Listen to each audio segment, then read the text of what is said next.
La nature calédonienne est exceptionnelle. Beaucoup de scientifiques sont venus ici pour nous parler de plantes qu'on trouvait euh, du temps des dinosaures. Ce qui est remarquable dans ce petit territoire, c'est que beaucoup de plantes qui jadis existaient du temps des dinosaures sont toujours vivantes et bien présentes dans ce beau pays de la Nouvelle-Calédonie. Des centaines d'espèces de plantes endémiques, donc qui ne se retrouvent qu'en Nouvelle-Calédonie et qui ont disparu partout ailleurs.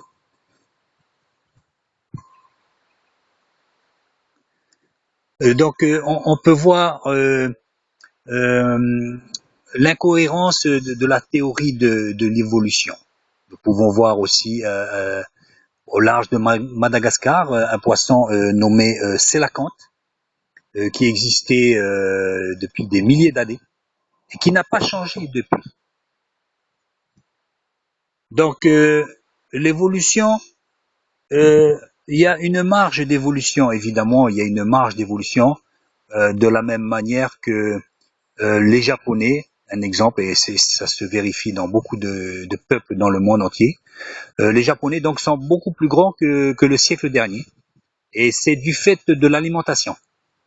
Donc, si l'évolution était juste, était avérée, bon, dans le siècle prochain, les Japonais feraient tous 2,50 m, quoi. Donc, on voit bien que c'est une complète aberration. Évolution, oui, mais jusqu'à un certain point. Donc, c'est simplement exactement comme des plantes ici en Nouvelle-Calédonie, qui peuvent avoir des tailles différentes selon la terre. Ces plantes-là poussent dans la terre rouge. Parfois, elles poussent même dans des endroits qu'on appelle la cuirasse. Ce sont des milieux extrêmement toxiques. Vous pouvez mettre n'importe quelle plante, elles périront aussitôt. Ça me fait penser dans la Bible où ils disent que la terre produisait des graines. Enfin, les graines étaient dans la terre et donc on peut pas adapter petit à petit une plante à un milieu. C'est même illogique. Rappelons-nous que la logique vient de Dieu aussi. Même petit à petit, une plante arrive à un moment donné, elle a mille et un moyens de s'adapter, mais arrive à un moment donné, on ne peut plus. Alors, on ne peut pas s'adapter à n'importe quel milieu. De même, l'être humain a su s'adapter aux conditions environnementales de son époque depuis des siècles. Mais il est évident que s'il y avait eu à certaines époques des glaciations trop importantes ou des effets de serre ou de gaz, il aurait carrément disparu, comme ce fut le cas en Italie avec l'éruption du Vésuve. Il n'a pas pu s'adapter. À Pompéi, les ruines sont toujours là pour nous prouver que non, même petit à petit, il est impossible de s'adapter. Donc nous voyons des Esquimaux qui vivent dans le froid et des gens vivant dans les pays chauds, dans d'extrêmes chaleurs. Mais ça ne va pas plus loin. Les Esquimaux, depuis le temps qui vivent dans la glace, ne marchent pas pieds nus. Ils ont toujours des peaux pour pouvoir survivre. Ils sont obligés de tuer les phoques. Ils sont dépendants de leur milieu. Au fil des siècles, ils n'ont pas adapté, ils n'ont pas pu avoir une adaptation du fait de pouvoir vivre torse nu. C'est impossible. Tout nous montre que on peut s'adapter jusqu'à un certain point, mais que les choses ne changent pas dans leur ensemble. Elles restent figées telles que Dieu les affecte. Logisme de la théorie de l'évolution. Regardez, l'homme est resté homme depuis des milliers d'années. Le singe, pareil. Donc, tous ces intermédiaires, soi-disant, où sont-ils? Le singe aurait disparu.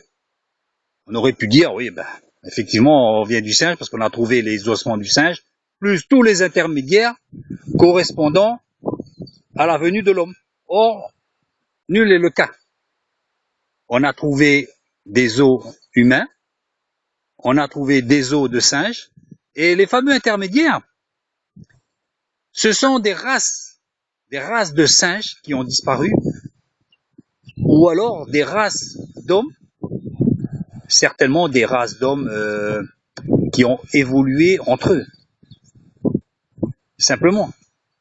Il existe une histoire au Fidji où, durant les guerres tribales, une population s'est enfuie sur une petite île au récif et se sont reproduits entre eux. Et donc, ça a donné naissance à une petite race particulière avec les Mélanésiens, mais avec des cheveux blancs, un peu blancs, quoi. Donc, ces gènes-là ont perduré. Évidemment, les gènes se sont inscrits et donc la sélection s'est fait comme ça naturellement. Mais ça ne va pas aller plus loin, où ça va devenir je sais pas, des Norvégiens avec des yeux bleus, quoi. Vous voyez, je veux dire, il y a une part d'évolution.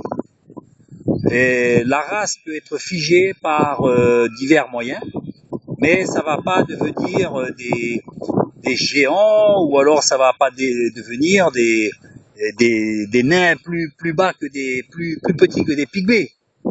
Il y a une marge d'évolution, par exemple, entre les pygmées ou les nains et puis des géants à l'heure actuelle qui font plus de 2 mètres. Et puis voilà, déjà on voit que les gens qui sont à peu près de plus de 2 mètres, ils ont assez de difficultés déjà à porter leur carcasse. On le voit, donc ce sont des exceptions de la nature et il ne faut surtout pas en faire des générations logiques des choses. Bon, c'est beaucoup spirituel, la vie avec Dieu et tout ça, c'est spirituel.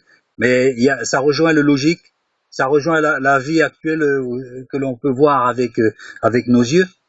Il y a des parallèles et puis il y a des ponts envers toutes ces choses-là. Les martiens, tout ça, ça n'existe pas. Vous savez, les démons peuvent vous faire croire n'importe quoi, pour les gens crédules. Vous croyez aux soucoupes volantes? Bon, ils peuvent très bien faire venir des soucoupes volantes et se transformer en martiens. Vous savez, il n'y a rien d'impossible. Exactement comme ceux qui sont tombés dans les panneaux.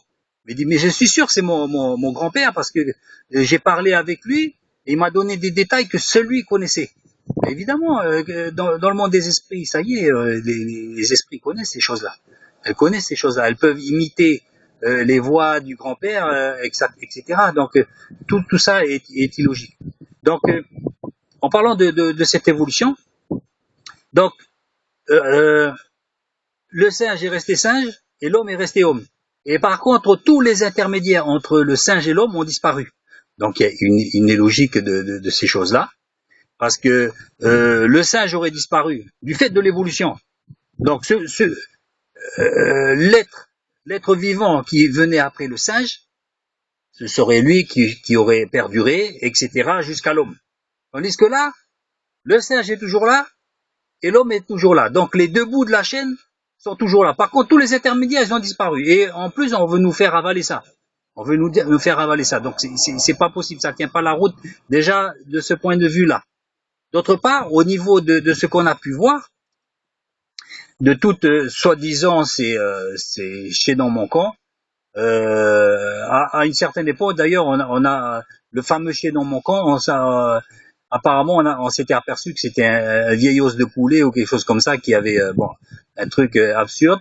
Mais je pense plutôt que, regardez, c'est certainement des races de primates qui ont disparu, des races de singes qui ont disparu, ou peut-être des races d'hommes qui ont disparu, dans le sens où ce sont des hommes qui sont restés en vase clos dans des régions, et donc que la race s'est fixée, soit petite, soit de morphologie particulière, selon les individus qui étaient en présence, et donc les choses ont été fixées comme les races de chiens que l'on fixe en croisant certaines races entre elles, on obtient une nouvelle race. Donc, justement, après, on appelle ça race pure, alors que finalement, c'est des bâtards, puisque ça vient tous des races. Donc, finalement, si on peut dire, vous voyez, comme quoi la compréhension des hommes est complètement à l'envers parfois. Les races, justement, comme on appelle les bâtards, les petits bâtards, justement, on pourrait dire que justement, c'est eux les purs, parce qu'ils n'ont pas été croisés avec d'autres des races que justement nous on a créées. Donc la compréhension des choses doit bien se faire à ce niveau-là.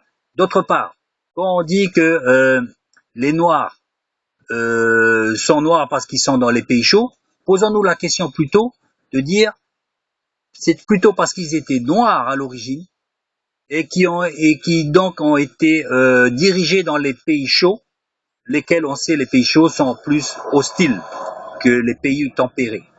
Et pourquoi ils ont été noirs aussi, ça encore c'est un autre sujet que je pourrais débattre plus longuement dans d'autres vidéos, mais je ne veux pas m'écarter de ce sujet. Donc pour bien faire voir que on prend bien souvent les choses à l'envers, et surtout on les prend de telle manière qu'on veut appuyer des idées qu'on a déjà préconçues nous-mêmes. Donc évidemment, on va trouver 1000 raisons pour étayer ces choses-là. Mais bien regardant, ces choses-là ne tiennent pas la route. Gloire à Dieu.